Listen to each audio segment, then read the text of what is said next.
உதிரமா ஏய் ஒரு பெண்களா பிறந்தா உலகத்தில் மொத்தம் பெண்கள் என்பது சாதாரணமான பூலோகத்தில் பிறந்த பெண்கள் வந்து 7 ஏனே பலம் புரிந்தவர்களாம். பெண்கள் ஆடவர் வந்து 2 ஏனே பலம் புரிந்தவர்களாம். இந்த 7ம் 2ம் சரிக்கு சமமாக என்பதற்காக வேண்டிதான் ஒவ்வொரு பெண்ணுக்கும் மாதந்தோறும் மாதவிடா நிகழ்ச்சி வச்சார் அந்த பரமன்.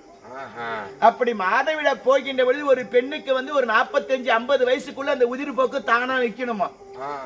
அப்படி உதிர்போக்கு தானா அந்த பெண்ணுக்கு 50 வயசுக்குள்ள நிக்கவில்லை என்றால் அந்த பெண்ணுக்கு வந்து காம ஆசை அதிகமா இருக்குமாண்டப்பா. அது மட்டுமல்லாது அந்த பெண்ணாகப்பட்டவள் பாவத்தை செய்தவள் என்று பொருளாம். ஆகவே ஒரு பெண்ணுக்கு 50 வயசுக்குள்ள உதிர்போக்கு எந்தவித உபதிரம் எல்லாம் நிக்க வேண்டும் என்றால் ஒவ்வொரு பெண் என்ன தெரியுமா செய்யணுமா, செவ்வாய்க்கிழமை வெள்ளிக்கிழமை மறக்காத தலைக்கு தண்ணி ஊத்திக்கணும்டாப்பா. எந்த ஒரு பெண்ணு செவ்வாய்க்கிழமை வெள்ளிக்கிழமை மறக்காத தலைக்கு தண்ணி ஊத்திக்கணும் அந்த